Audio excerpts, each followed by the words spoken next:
we go, Betting Weekly Live, here with you on a Friday, heading into the weekend. Mike Carver with you, along with Doug Kazarian, as we get you ready for all of tonight and, since it's Friday, this weekend's action. Man, do we got a lot of it. The other college football playoff semi tonight, Indiana and Oregon. Tons of NBA tonight. We've got a lot of hockey, college hoops for tonight and the weekend, NFL wild card weekend. Super busy show. And we got to get right into it. Doug, how are you? What a fun game last night with Miami and Ole Miss. Wild game. No kidding. In the end, too, was it pass interference? I don't know.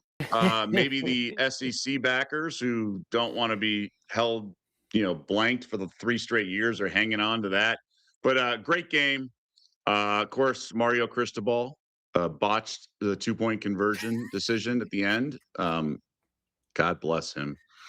But really impressive job by the Canes, by Cristobal across the board, everything. And Ole Miss played great. It comes down to these things like somebody has to lose, right? It's too bad.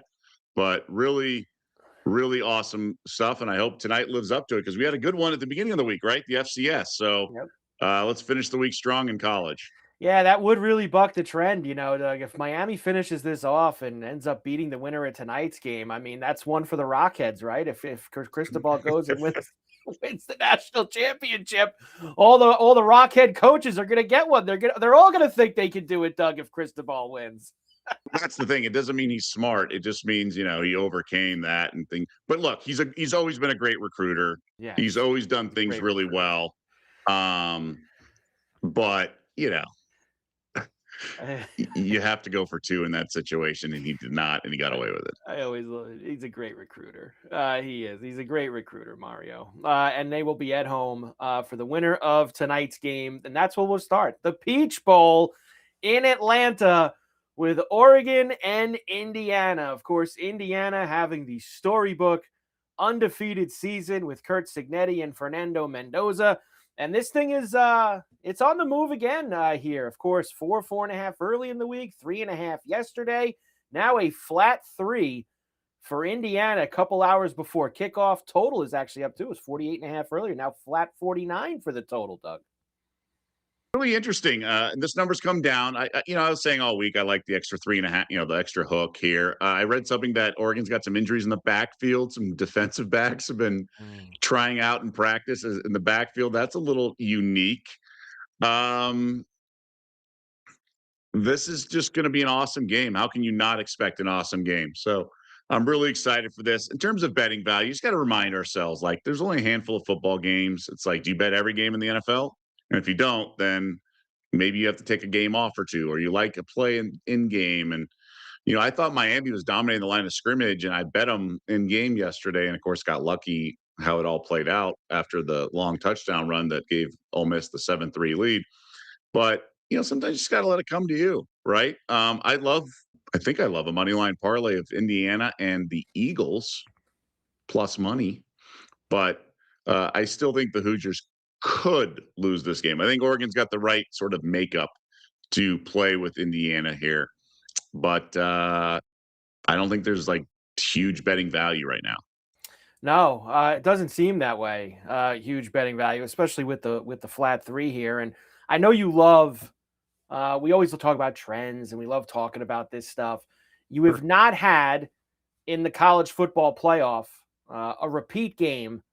Aside from now, I know the Ole Miss Tulane game kind of bucks this, so we'll say Power 4 conferences. You have not had a repeat game in the college football playoff, a rematch from the regular season, and the team that won in the regular season then win in the college football playoff. It has always been the flip to the other side. I've seen that going around. What about Alabama, Oklahoma? Alabama, Oklahoma, yeah, won both. It was Alabama won both. No, it was the Oklahoma beat them in Tuscaloosa earlier this year, so they ended up getting the other side. So that has not happened. Obviously, Indiana beat Oregon and Eugene earlier in the season. Anything figuring into that for you tonight, Doug, with this being a rematch?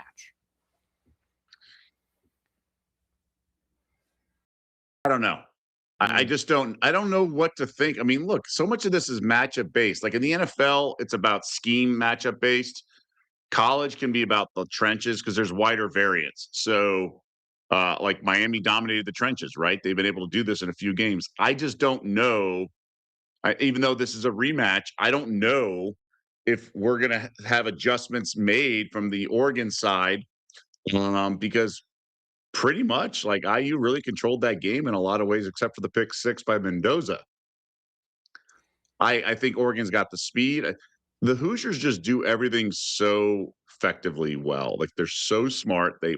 They get tackled forward. They don't miss tackles. They don't beat themselves in a lot of ways. They don't get penalized. But the Ducks are pretty good. But the problem is the Ducks leave points on the board with going for it on fourth down and things like that, which is not necessarily a bad thing. I'm just saying there's ways where like Miami was up 3-0 yesterday. It should have been 10-0, right? Like there was points on the board early that the Canes left up there. I can Oregon get away with a mistake or two and then offset that with and still win? Yeah, that is the key for this evening. How about this total at 49? This is obviously right where it was. I mean, they played a 30-20 game, 50 points in the first meeting. We've seen Indiana be able to score a lot, but we've also seen them, if they got to play a lower scoring game like the Big Ten title game against Ohio State, they can do that too. You talk about Lanning getting a little aggressive the last couple times out. That obviously factors into. Can we get some points tonight, Doug? Because I was kind of leaning towards maybe we could. I think anything goes. I mean, in case you can't tell, I don't really have a good feel for this game. Right. uh, I do think if I'm Zignetti, I'm doing what I've done all year, but I'm also not going to force stuff. Remember, they settled for a field goal, or they got the touchdown with Bama. That was on 3rd and 7, and they threw over the middle to make it say, it's either incomplete or touchdown, and they weren't going to beat themselves. Oregon is just fine turning it over to his defense. This is not Chip Kelly's Oregon. So I think things can start slow for sure. They're going to be nerves, maybe. I mean, also both teams have played. We don't have the rust factor like we did, in the first round for some teams. I don't have a good vibe on this game. I mean, probably because I'm just rooting for Indiana so hard, but I just don't. I just think these games can play out so many which ways. I mean, look how the fourth quarter just got away from both teams and there was a shootout. And the game went over the total, even though it was a stone under early fourth quarter. Yeah, I grabbed a good live last night on 40.5 when it was 17-16. And I got in because it just had a feel that maybe it could start to get going. And thankfully it did for me there. One more thing on this game, kind of big picture. And that's, of course, Mendoza and Dante Moore, who could potentially be the top two picks in the draft going against each other here tonight. And I know, you look at the numbers, I should say. I mean, it's like a done deal that Mendoza is going to be the first overall pick in the draft. So I definitely wanted to throw that to you as well. I just think people are so stupid. So I tweeted out like minus 400 odds is laughable. And then like some random guy would be like, that's a lock. I'm like, you don't know what you're talking about. So like, let me put it this way. Even if Mendoza is the number one pick, minus 400 is a bad bet right now. It's a bad bet if the draft were next week. Okay. Now, when you factor in everything that can happen between now and the draft, for example, Mendoza cannot look great either tonight or if they advance at the next game. He can get hurt, obviously, which we don't talk about because we don't want. The combine, he can run really slowly and hand size, and a team can trade up and fall in love with Moore or fall in love with a defensive end. I mean, there's just so many things that can happen. You never want to lay big juice the farther you are away from the draft. You don't want to do that in any futures market. I mean, in October, you don't want to lay Eagles minus 400 to win the NFC East. What's your biggest fear? It's FOMO. Okay, great. You miss out on cashing minus 400. So what? You'll live. How much more was your parlay boosted Mendoza to like the Warriors money line tonight? What are you going to do with that minus 400 for the next 4 months or 3 months, 3.5? It's just silly. Don't do it. When you're farther away from decision day or whatever it is, right? However much time you have left on a ticket for it to be graded, you always want to focus on the long shots because those are the ones that drastically change. Heisman, we talked about in September and October. You should only be betting long shots. November, then you start to think about some of the favorites. Because if you miss out on a minus 110, a plus 180, who cares? It's fine. Live to fight another day. I was talking to an odds maker, and they're pretty liable to the Patriots because he said we took a bunch of 60-1 earlier in the season, and it's not like we moved it from 60-1 to 10-1. Right. We moved it from 60-1 to 55-1 to 50 to 40. Those are the ones that you want to grab because they're eventually going to be down to whatever they are, 8-1 or whatever. So minus $4 is just stupid. And then it's just amplified that much more when it's the draft and the winds blow. And this is not Trevor Lawrence. This is not Andrew Luck. There's still uncertainty. I hate to break it to you guys. How much? Let's say Oregon wins tonight and Dante Moore outplays Mendoza. It moves right there, right? Like, doesn't it automatically move just off of tonight them playing each other if Moore Right. wins? So the money line, right? So, I mean, I brought this up with Stafford. Stafford was whatever it was, minus 175 when we talked about it, and they were like $4 in the month. It's like he should be like 600 because the money line itself, even after throwing a pick six and another pick, he was still favored because the Rams were driving. It took the Falcons to drive back at the end of the game. So I just the stuff you got to just understand the nuances. And I think it's a great point you brought up. If Oregon wins tonight as a 3-point underdog, which is nothing, that could really sway the minus $4. So just don't bet the minus 400. Peach Bowl tonight, Oregon and Indiana. Winner will face Miami at their place, Hard Rock, a week from Monday for the college football national championship. We got more football this weekend. It is NFL wild card weekend. 2 games Saturday, 3 games Sunday. Of course, we'll be back Monday here on Betting Weekly Live to take care of the Texans and the Steelers to round out those 6 games. But let's get into the games this weekend for the NFL wildcard games. We'll start Saturday. First game, 4:30 East. Rams visiting Carolina. The 8-9 Panthers, winners of the NFC South. Rams minus 10.5. They lost outright to Carolina, whatever it was, a month, 6 weeks ago when they went there. Totals 46 flat. I will say, Doug, I've seen a lot of people this week who are on the Panthers, like a lot. You've got these trends of these under 500 teams that shouldn't be in. And they host these games and they get big spreads and they cover them but don't win. And the Rams lost to them outright already. Blah blah blah blah blah blah blah blah blah. Doug, I'm sorry if there's someone who is going to be ready, focused for this game, and have his team ready for this game, especially after losing to them, it is Sean McVay. I expect the Rams to come in here and take care of business on Saturday. I do too. And to answer one of our questions in the chat, Devontae Adams is scheduled to play. Yes. But I thought the Panthers had a great game plan last time they played.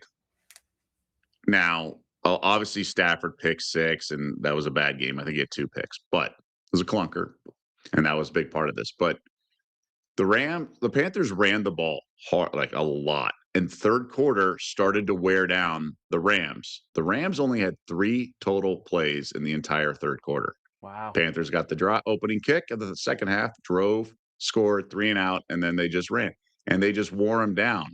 So if the game plan, and obviously you have to execute, like get first downs, but if they execute and stuff like, and again, you're not asking the Panthers to win again, you're just asking them to win by or lose by 10 or less.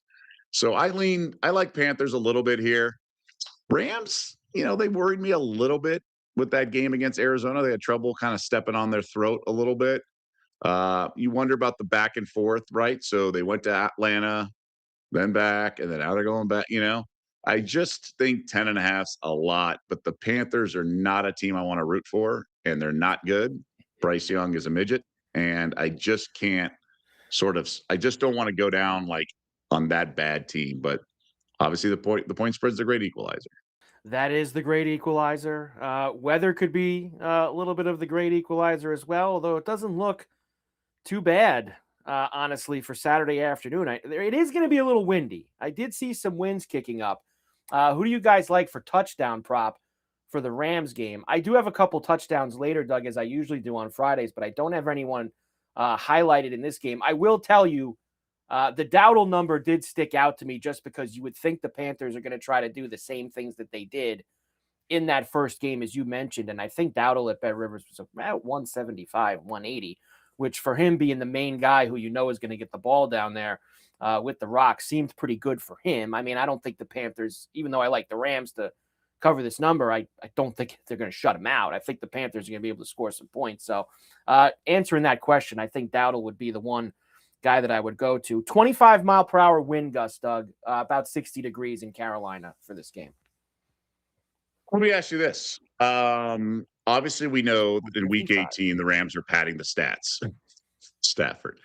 Now that that ship has sailed, the votes for the MVP, Mm-hmm. do we think guys like Kyron Williams are more likely to get goal line carries and stuff? Is there line value on a conventional thought decision making play calling at the goal line this time without the MVP variable? Probably. Because, I mean, if you go back to the past couple of years, especially since Kyron Williams has been on the team, he's been their guy. I mean, he had a monster touchdown year 2 years ago, scoring tons of touchdowns. And obviously it's been kind of veered towards Stafford this year. Kyron Williams is minus 134 at this moment at BetRivers to score a touchdown, which, I mean, that sounds, minus money for a guy in a touchdown. It's tough, but in that heyday, Doug, like you're talking about, when the Rams were kind of more run focused with Williams, he was minus 190, minus 200. He was in that area. So minus 134, it doesn't sound, you look at a lot of plus signs when you're talking touchdowns, but at minus 134, there could be something there for him. And you can also get involved in the first or last touchdown there. I mean, especially with Yes. the wind, right? And then you can do some little parlay action. So if you don't love it, you obviously don't like the price, to your point, minus 130, but she gives you a little rooting interest going into the night game, one of those things. So it's a little bit of a baseline for your wagers if you want. Right. And look, like you said, like you could throw a couple of these, these heavy usage guys who are minus money.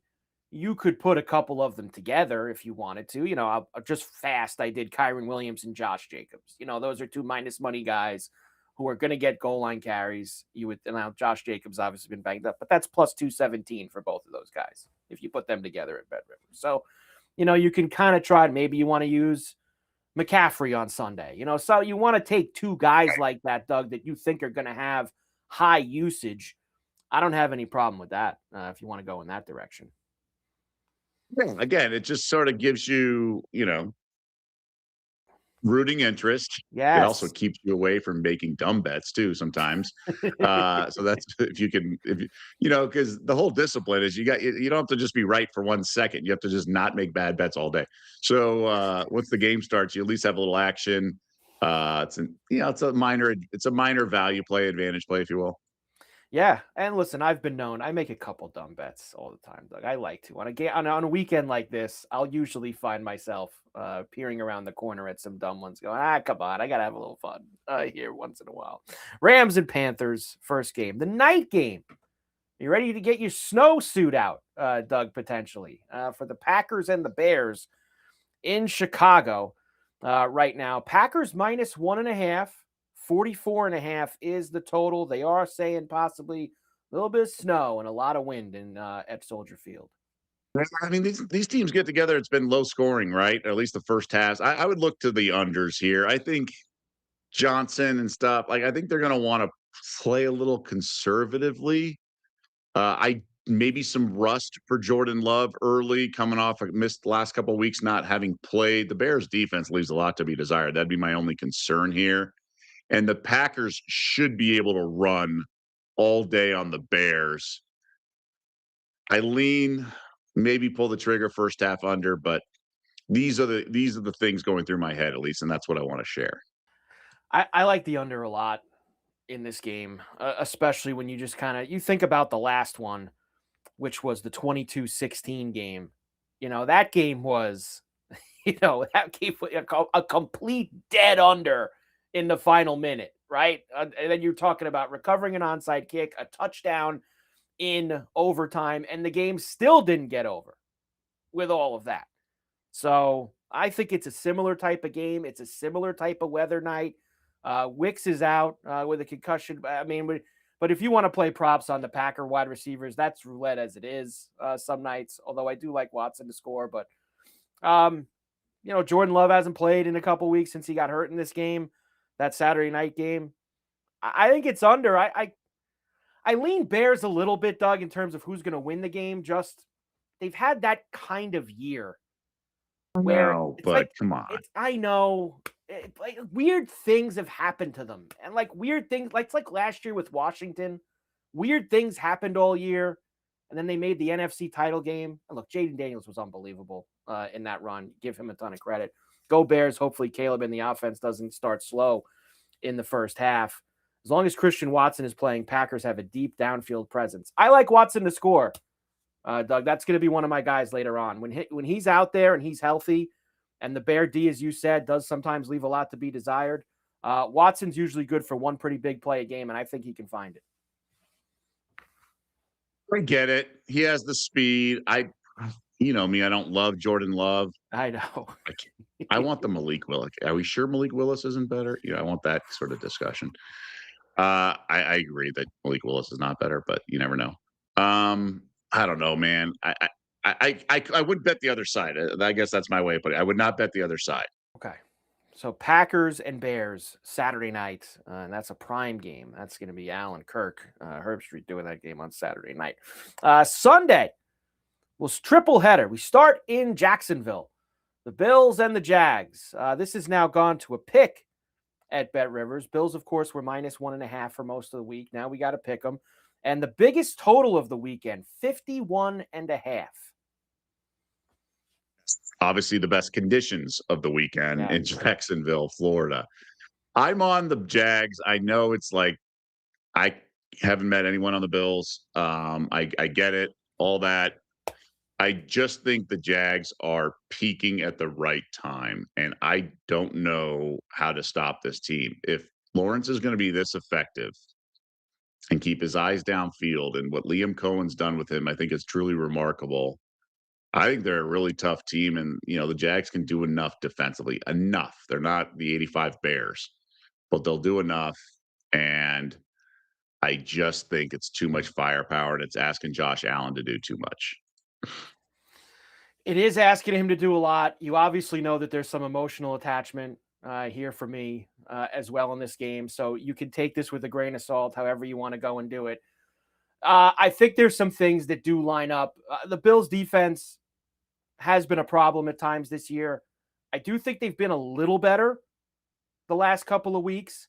I do think that on both sides of the ball, you have a lot of guys with tons of playoff experience. I don't know how much you like to factor that in. The Bills have the better quarterback. I think the Bills and the Jag run game's been good, but I think the Bills have the better run game. And as much as McDermott can leave some to be desired, he has coached in a billion more playoff games than Liam Cohen. And maybe there's going to be just something where Cohen slips up at the end. I don't know, Doug. Maybe I'm trying to talk myself into it. And I'll give you another trend. The Jaguars, since 2020, are 0-16 straight up when the total is 49 or more. 0-16 straight up when the total is 49 or more, obviously 51.5 for this game. I mean, I throw out some of these things, right? I mean, it's a new era, new regime, obviously with Liam Cohen and everything. It's not a big bet or anything, but I just think the Jags get it. I really have been impressed with the Jags the last month or so. They have been an absolute freight train. They've been rolling. This is tough. I think it's the kind of game, though, that if the Bills get through it, maybe they can go on I think the winner of this game, Doug, actually could be the team that maybe goes on the carpet ride in the AFC and can really make some noise going forward. I did see in the chat box get brought up Allen rushing yards, and I know this is you're going to bring this up when we get to player props, Doug, but Allen is a guy that when you get into these playoff situations and there's a little bit more money on the table, he tends to run a little bit more than he usually does, especially in the regular season. You see Allen run a lot more. Now, the small caveat there in this particular situation, Doug, is I don't know how much he's healed in the last 2 weeks because he looked like he was on one leg against the Eagles. So that would be the one thing that would cause me a little pause with him. Yeah, I have a thought process on quarterback props. Okay. Allen's not one I've circled because he Okay. typically already runs during the regular season. So I think the numbers are accurate and on market. Okay. And we will get to that in a moment. Let's get to the middle game on Sunday. 49ers into Philadelphia against the Eagles just after 4:30 East. Is this 6 now? Did I see the Yes. Niners? So Yes. obviously 4 most of the week, 4.5. I don't remember seeing the 5. It's now gone straight to 6. Did something come out today with Trent Williams I haven't seen yet, Doug? Is that what this has moved? Is Trent Williams maybe I don't not going to know. I've been play? trying to track that. Okay. That's a big move. 6 is they're limited. He was limited Thursday. Uh man, 6 is a lot, but I kind of still like the Eagles, Doug. I'm not gonna lie. I think I still like the Eagles in this game. I think you got to do money line parlays. I think that's the only way I could play it, just because the Eagles just never make things easy. I do know people that think they can step on them and go, and if they're fresh because they rested last week, if they're fresh, the offense is clicking fine. But we just haven't seen that happen a lot. The Rams defense stinks.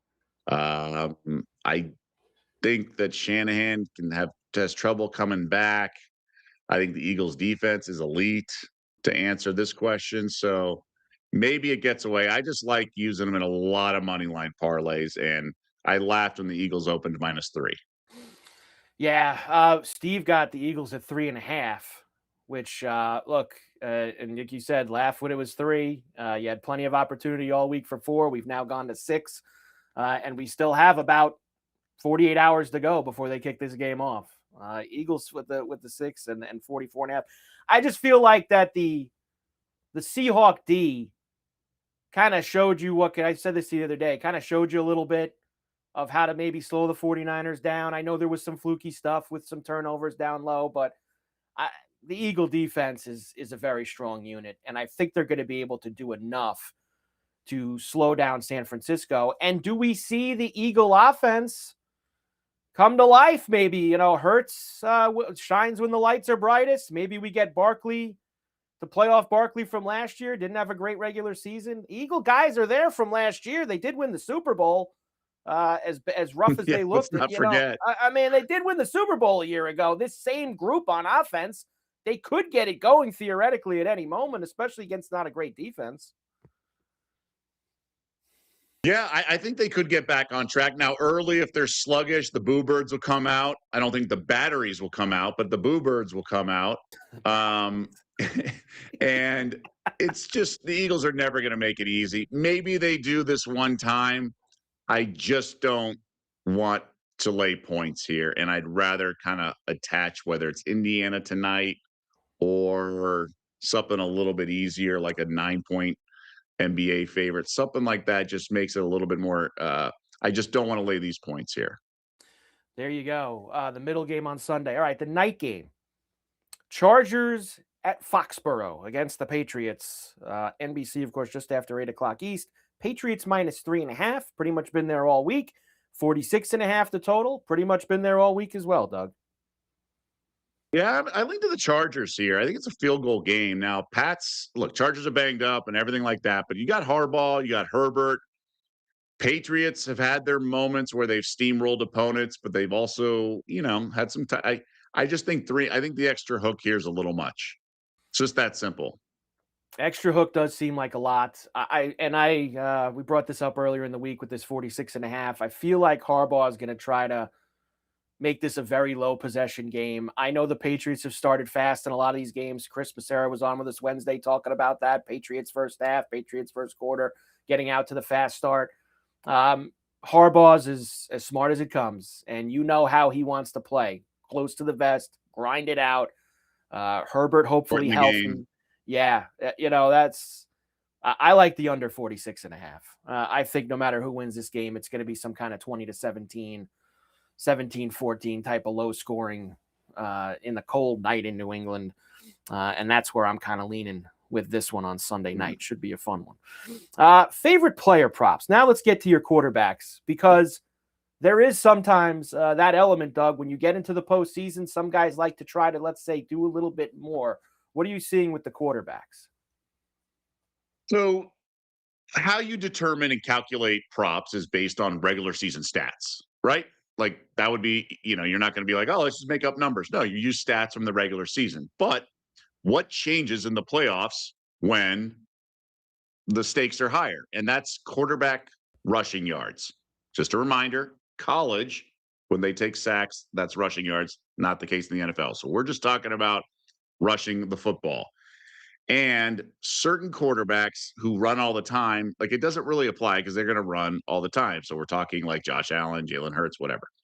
But the quarterbacks who you would not expect, I think there's always been line value typically. Now that gets juiced a little bit because the odds makers know that. But nonetheless, I think Brock Purdy and Trevor Lawrence. Now, Purdy's going against this Eagles defensive front. So you're thinking, oh my God, no way. He can't.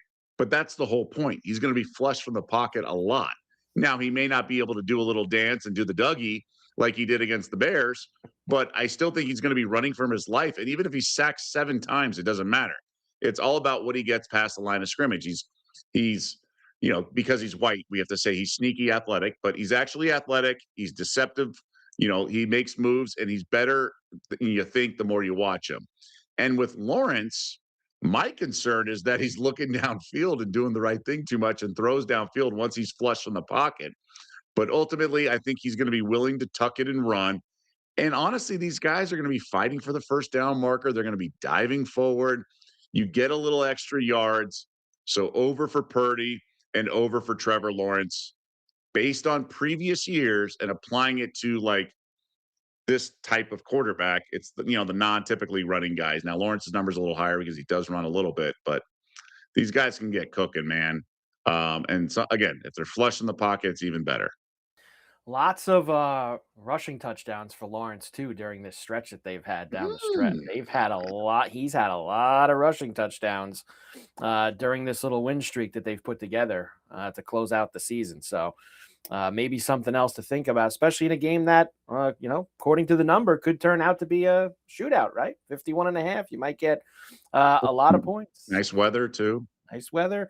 And I did want to go and look really fast what Lawrence was. Plus 205 for Trevor Lawrence for an anytime touchdown. I will say on the goal line, he does one of those things where he takes the snap and then jumps up and goes like high points, like diagonal. Because unlike during the 20s or whatever, when it's not like you can't get the first down if you break the plane. If you're pulling it back, that's you're moving it backwards. But the goal line, you just have to break the plane. So the jumping up and lunging, I think, is so key. And Lawrence, they used his height to that. So that's one way to get that touchdown at 205. Speaking of touchdowns, Doug, I'll give you my 3 for the weekend. Of course, I always like to give a couple of touchdowns. I have a little fun with those. I kind of dropped the breadcrumbs with the first one already. Big games. It seems like Love always tries to hit that home run with Christian Watson, plus 165. Has a couple big ones against the Bears. I will take him in the Saturday night game. Dalton Kincaid is allegedly healthy, and he is a huge part, really the biggest piece. When he's out there, the Bills' passing game does operate a little bit differently. Plus 270 for Kincaid to score. Good matchup against the Jags. Usually tight ends can do a little bit against them. So I'm going to take Kincaid, and I believe that the Eagle offense will get going against a bad San Francisco D. So I'm going A.J. Brown as well to score on Sunday at plus 143. You think Hurts still knows how to throw to him? I think he does. I think he'll find a way to throw to him this week. I think that a lot of, the playoffs, hopefully there's been a lot of meetings this week with Sirianni and everybody. Let's get together. We did this last year. We could do this year. Let's get on the same page. And A.J. Brown, maybe. He got a little bit more involved down the stretch. It's not like it was in September and October where it almost seemed like he wasn't on the team. He had a couple catches in December. He had a few games with some catches. Right. So no, I know. I'm playing. I'm teasing. I will go with A.J. Brown, Dalton Kincaid, and Christian Watson for this weekend. NFL wild card weekend for us. And, you brought something up, and obviously Monday, Doug, we're going to dive into Steelers-Texans a lot more. But maybe if anyone wants to do any of those, you were kind of talking about moneyline parlays and things like that. And maybe if you wanted to tie the Monday night game in Do you have a little something early that you're thinking about? I know it's a few days in advance that in that Houston Pittsburgh game that you'd maybe want to attach for any of these games this weekend. Yeah, I mean, it's look, you always want to align your wager with what the team is trying to do, right? Like Right. that's the hard part about laying points is so anytime you can do a favorite money line where you think there's value, especially a team that can be frustrating like the Eagles and it's a low scoring potentially and Sirianni gets a little careless and reckless at the end of games, not taking the knees or whatever. It's just better to be in that capacity. Now with the Steelers game is very different, right? You got a road favorite. Steelers have been smoke and mirrors. They do get Metcalf back. That changes things a little bit, or maybe significantly. Texans, like, do we trust them? They'll be laying 3 on the road. It got up to 3.5, I want to say, early in Mm-hmm. the week. For me, it's Steelers or pass. Like I could not get involved in Houston. I just think they're so shaky on offense, and the defense can be had if you have a guy like Rodgers who gets rid of the ball and everything like that. A couple of props along the bottom there in the chat box. Devonta Smith often gets big chunks of yardage versus San Fran, perhaps longest receiving over. That's maybe the only thing I would play with Devonta Smith is his longest catch over. It's probably in the mid-20s. I don't have it in front of me right now, but it's been tough with a lot of those Eagle guys, obviously, to get their total yards. And I did see on the first one there that we went back to, Henry had, there it is, Keon Coleman take the under. Henry, I'm not going to lie to you. I'd be stunned if Keon Coleman even dressed on Sunday. That's how much he's Really? been. Okay. He's been. Now he could, and you're right. If he dresses, and there's a line available for him, I would take the under. I think that this is a game where it's Allen, it's Cook, it's Kincaid, and you know who else, Doug, could be sneaky on Sunday? Brandon Cooks for the Bills. Hmm. You know, they kind of started to work him in a little bit more since they picked him up, and then they sat him last week almost as like rest for this week. Gabe Davis revenge game. Gabe Davis Interesting. against Jacksonville. There you go, Steve. Gabe Davis revenge game.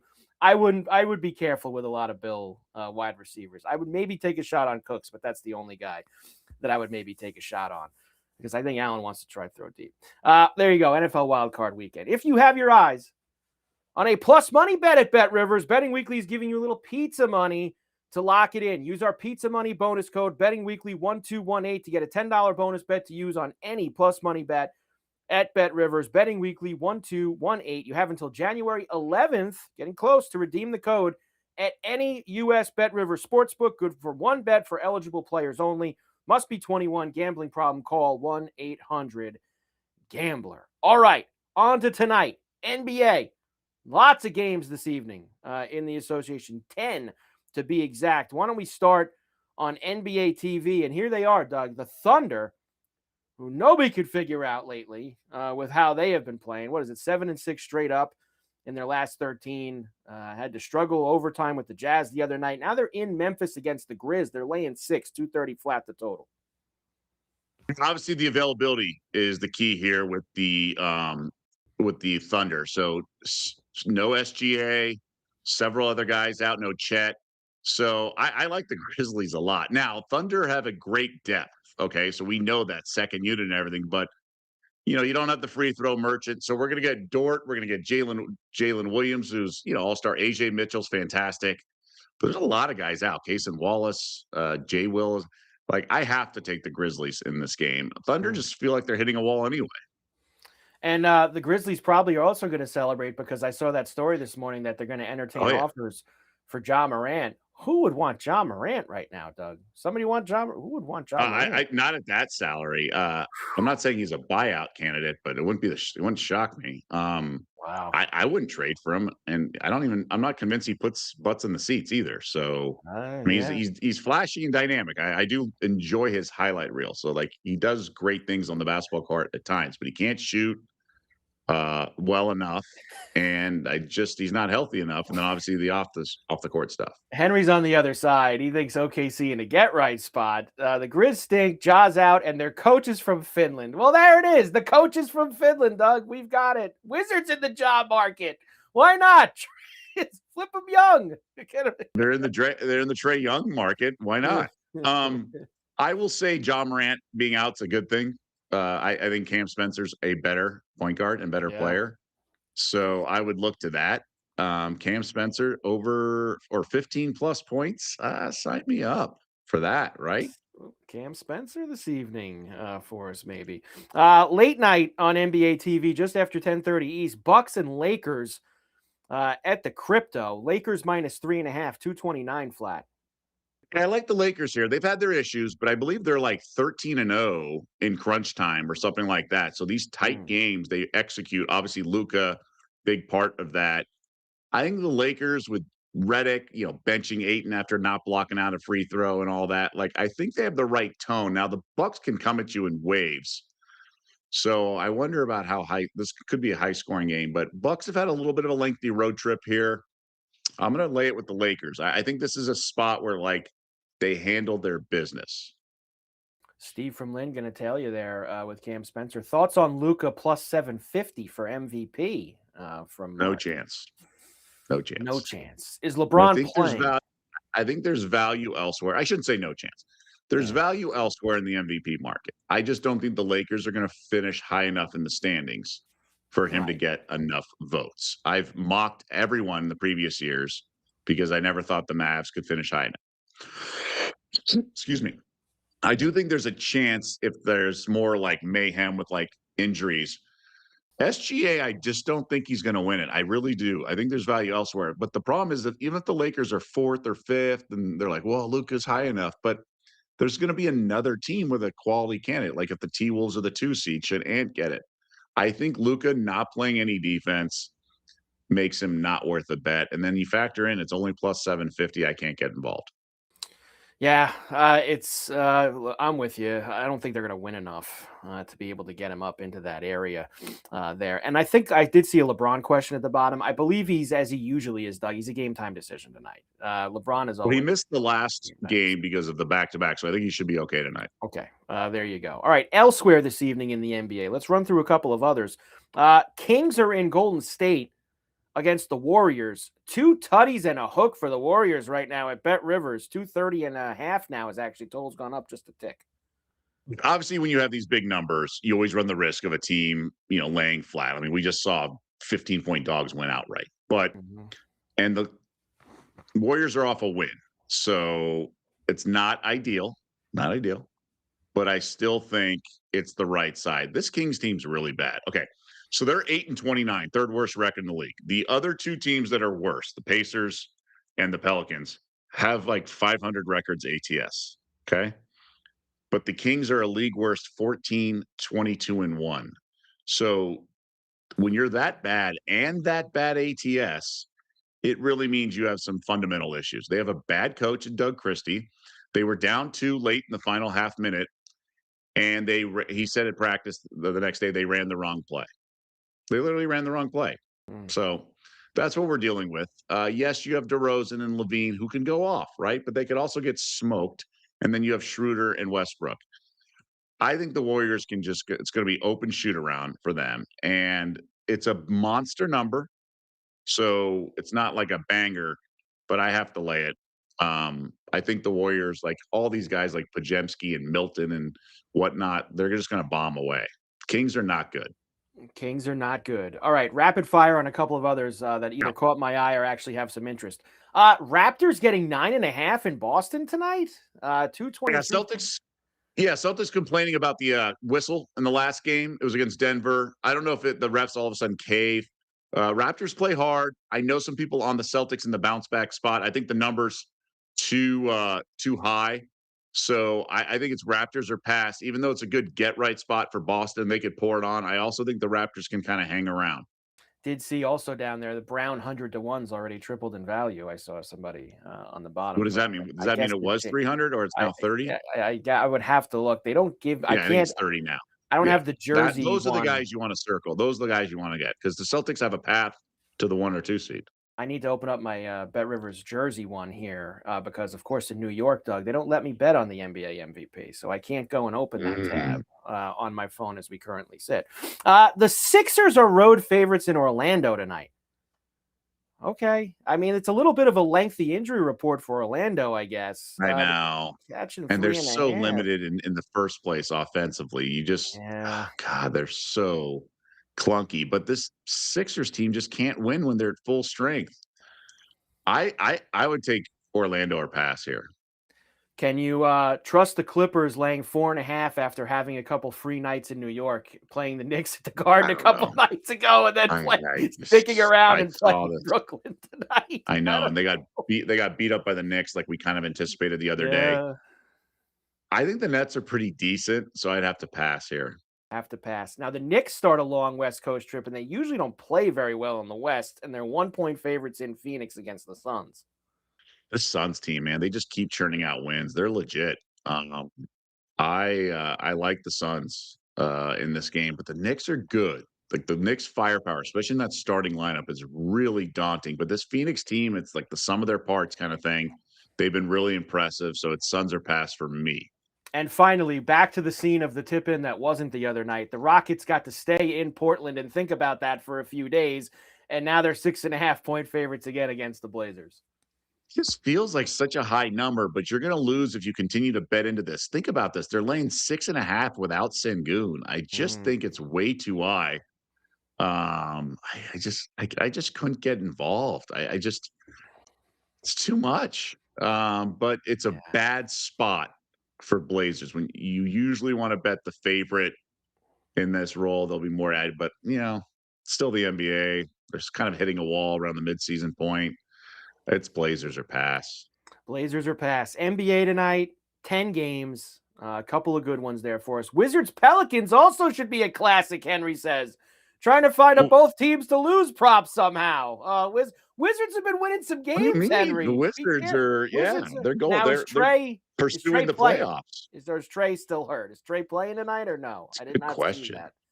If Trey Young's going to be out there, it's He tweeted Pelicans out a video of this. -3. He can't be playing. He's out. Pelicans. He's out. Quad. Yeah, sure. Quad for Trey Young this evening. But that should be a banger too. Pelican, you know what? Up and away, Henry. Over 242.5. Bring it, let it fly tonight with those two. All right, college hoops. We got a lot of good games this weekend, but a few things tonight. And it's funny because there's really not a lot of big games tonight, but somehow me and Doug came up with a couple of games on a Friday night that interest us. One Big Ten game, USC is at Minnesota, and I didn't realize this, Doug. I guess USC just hung around the cornfields all week. They played a couple road games last weekend, whatever it was, Saturday, Monday, Friday, Monday, and now they're still on the road in Minnesota, and they're catching 3.5. I think this is the play. You got to lay it with Minnesota. The Barn is a really tough home court. They're well coached. Medved's really good. I don't see USC being able to keep this close. I think this is like an 8 to 10 point win. 8 to 10 point win for the Gophers tonight. An open pick got bet up to 4.5, little buyback, but the buyback's just playing the market. I think Minnesota's the right side. We do have some horizon tonight. IU Indy at Green Bay. Green Bay's laying 6.5. Green Bay beat them by about 10 at their place last month. So second meeting of the season. You got something here, Doug? I'm going to take the dog here. By the way, I'm not convinced it's still IUPUI. They might have changed things. But anyway, IU Indy now. Yeah, IU Indy is what they call themselves. So look, Doug Gottlieb's done a really nice job with this team. After being like the worst team in the horizon last year, they're like middle of the pack right now. And they've won outright as an underdog in a couple spots. This is a little different. Can they handle being the favorite? Right? We saw that with Miami last night. And, they played with their food a little bit. It's a little bit of pressure here.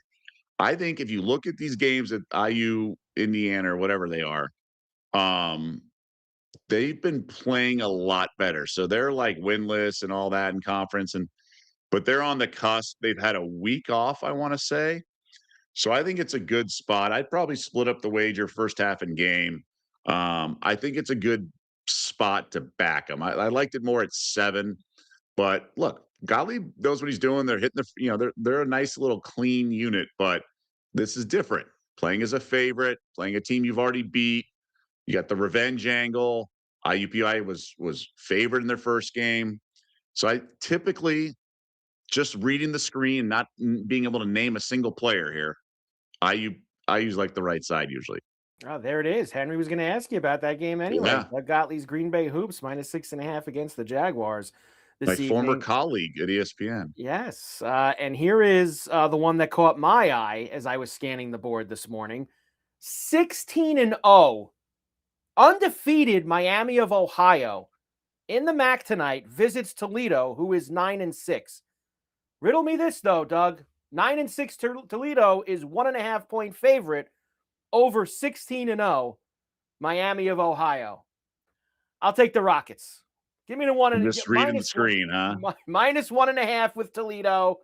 It opened 1.5 Miami of Ohio. It's gone to 1.5 Toledo. I will take the Rockets tonight at home, laying the 1.5. Let's Little go. Maction for you Maction. Friday night at the Maction. at the home of the Glass Bowl, not the Glass Bowl. It's the home of the Glass Bowl. Home of the Glass Bowl. It just called to me, Doug. It's almost like, obviously these teams would never be ranked, but it's almost like an unranked team being favored against the ranked, an undefeated 16-0 team catching points. Give me the Yeah, Rockets. I think I know what I mean. It's logical. It's the right side typically. There you go. All right, this weekend, let's roll through a few good ones. How about Nebraska at Indiana on Saturday? Now, you have had this game kind of circled earlier in the week when we were talking about who Nebraska beat. Was that Ohio State they beat on Monday, I think, when we were doing that? We had a Nebraska game early in the week. So And we were, Nebraska, yeah, they won in Columbus. yeah. Actually, Nebraska was a dog by 2.5. And you were saying that it's the next game that we're going to try to look at Nebraska on the road against the Hoosiers Yeah. on Big Ten Network on Saturday. Minus 3.5 for the Hoosiers. I would okay, so it's come up from 2.5. It was 2.5 earlier today. Whew. Keep doubting this Huskers team, man. Also I mean, we 15 got 0.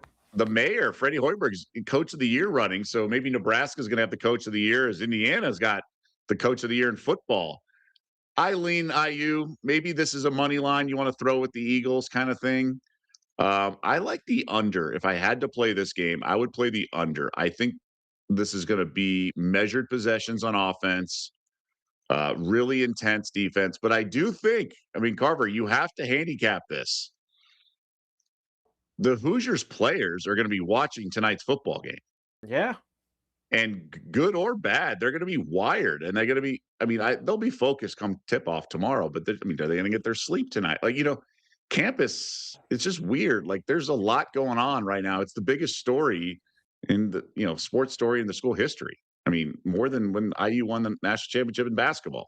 Look, and look, I'm sure they're going to show up, but the fans are probably still going to be hammered when they get. Well, they're on break, but did they come in early? Are they in state so they can drive? Maybe a lot are it. Maybe a lot are making the trip to Atlanta. Get in the car, everyone get in the van. Let's go. I'll meet you in Atlanta, and then we'll drive back to campus. It's just part of the handicap. You can't look at it in a vacuum. Elsewhere tomorrow, Tennessee and Florida. That is also minus 5.5 for the Gators, 153.5. Well, Florida just took care of business against Georgia, right? As a 9.5-point unranked team favored over a ranked team. I'd have to roll with the Vols here. They're really good and their offense is good enough. And that's not something I could have said in recent years with this Rick Barnes units. I know the O-Dome can get pretty hostile and all that, but I think I'll take the Vols and the points. Vols and the points there with that one. Houston and Baylor on Saturday, minus 3.5 for the Cougs on the road. It's a classic tale, right? Houston, they have enough offense in one of these games. I'm not thoroughly impressed with Baylor. They kind of let a game slip away the other night. It's going to be a knockdown. I like the under. I know Cougars can score a little bit, but I'd have to side with the under. And I'll throw you SMU at Duke. We saw SMU lose to Clemson the other night. Now they're catching 12.5 at Cameron. Backdoor covered on the closing line, though. Yes, they did. I got as long as I won, Doug. That's all that matters. I won. So I think Duke had a really impressive second half against Louisville, and really, really impressive. And now they come home, maybe a little sleepy. I don't think SMU's that good. But I also don't think, and they're ranked, but I don't think the Blue Devils are going to take them that seriously. This could be a tricky spot for the Blue Devils, but I'd want more than 12.5. I know that's a relatively big number, all things considered, but maybe I just have that second half in the back of my mind. But there's no reason to get involved here now. And finally, Illinois, who did cover that monster number against Rutgers last night. No sweat for there. In Iowa, 1.5-point road favorites. That's on So Sunday, that game. this speaks to what I've discussed for a long time. Like these types of matchups, you just take the home team. Like it just Illinois needs to do more than Iowa does to cover this number, right? So Iowa Yeah. can get by with some, I've been impressed with the Hawkeyes, and as the season goes on, a little more and more, first time in the matchup of this, so first year coach with Iowa, but the under, I think the under is the play. Illinois has gone under 4 straight. I think their pace is under the radar in terms of undetected by the odds makers. So usually an up and down team, all that, but they're slowing the pace a little bit. So I think under could be a good play, but Hawkeyes might want to get up and down, but it's not the hugest totals. But I guess something to keep an eye on. Really good weekend of college hoops. Of course, obviously, there's a lot of football going on. Kids are coming back to school here at Penn State. I'd imagine other schools doing the same.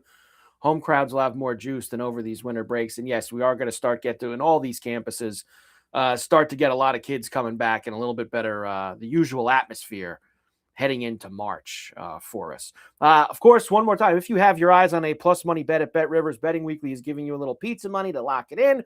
Use our pizza money bonus code Betting Weekly 1218 to get a $10 bonus bet to use on any plus money bet at BetRivers. Betting Weekly 1218. You have until January 11th, almost there, to redeem the code at any U.S. BetRivers sportsbook. Good for one eligible bet. One bet for eligible players only. Must be 21. Gambling problem? Call 1-800-GAMBLER. Not a lot on the ice tonight, Doug. Only 3 games in the NHL on Friday night. The Caps are at the Blackhawks on NHL Network. I will say Chicago's getting Bedard back tonight. He's been out for the last few weeks, so he is, of course, their best offensive player. So you might see a little bit of spark out of Chicago this evening. We shall see. The Caps are in town, better team. Caps are minus 130. Total's a flat 6. I mean, maybe we can get the over. We shall see. The only thing I really like tonight out of the 3 games, Doug, is why get away from it? We went after Winnipeg last night, and they lost their 11th in a row. The Kings are in there tonight. Their second night of a back-to-back for Winnipeg. It's a little pricey. I might even play maybe a little Kings in regulation tonight. Although frisky. That's really going after them.